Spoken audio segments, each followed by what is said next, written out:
Lila's big Bahama dream, Sandcastle Showdown. The room glows soft blue as Lila floats in an underwater world, her hair waving like seaweed. She's surrounded by fish made of starlight and glowing coral that hums with music. A voice calls softly, "Build it from your heart, and it will last forever." Lila looks down to find she's sculpting a sandcastle with her hands, but the sand glows like gold dust. Suddenly, the ocean trembles. Her castle begins to rise into the sky like a palace, but just as it touches the clouds, a small voice whispers, "Not everything perfect shines." A crab wearing sunglasses and a little crown skitters across the top of the castle, laughing. "Nice try, dreamer." The castle crumbles. Lila gasps. Lila jolts awake in her beachside bungalow. Sunlight pours through gauzy curtains. She sits up, grabs her journal from the nightstand, and scribbles. Dream 2, Ocean Castle, glowing sand, talking crab, is that a thing here? A knock at the door. Marley, friendly, smart, and always barefoot, pokes her head in. "Morning," Marley greeted cheerfully. "You have to come see this. The Sandcastle Showdown's today.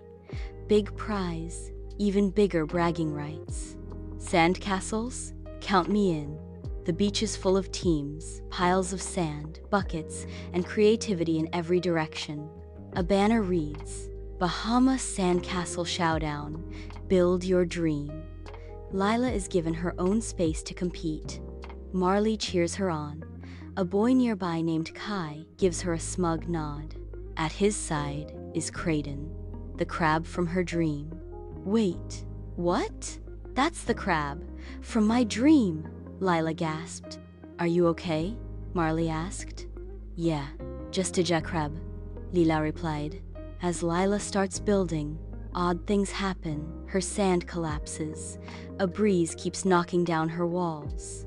Meanwhile, Kai's sculpture is flawless, a ship sailing through waves. Creighton clacks his claws and winks. "Perfection's overrated, kiddo, but you didn't hear that from me," Creighton the crab teases Lila. Frustrated, Lila stops. She closes her eyes, breathes, and begins sculpting not a castle, but a dream. A wild mix of nature, trees, dolphins, waterfalls, imperfect but full of heart. The judges stroll by. Lila's piece gets quiet admiration, Kai's gets gasps. But as the judges deliberate, a glowing shell rolls out of the tide and stops at Lila's feet. Everyone stares. The sea seems to shimmer for just a moment. "Seems the island made its choice," the judge says softly. Lila doesn't win the trophy, but everyone crowds around her sculpture, smiling. "You just built your dream, didn't you?" Marley says, grinning. "I think I did," Lila replied. Later that evening, Lila is back in her room. She places the glowing shell on her nightstand next to her journal. She writes, "Dreams don't have to be perfect, just true. Also, that crab is definitely magic." The shell pulses once more with a soft blue light. A breeze flutters the curtains again, like the ocean whispering, "Good night."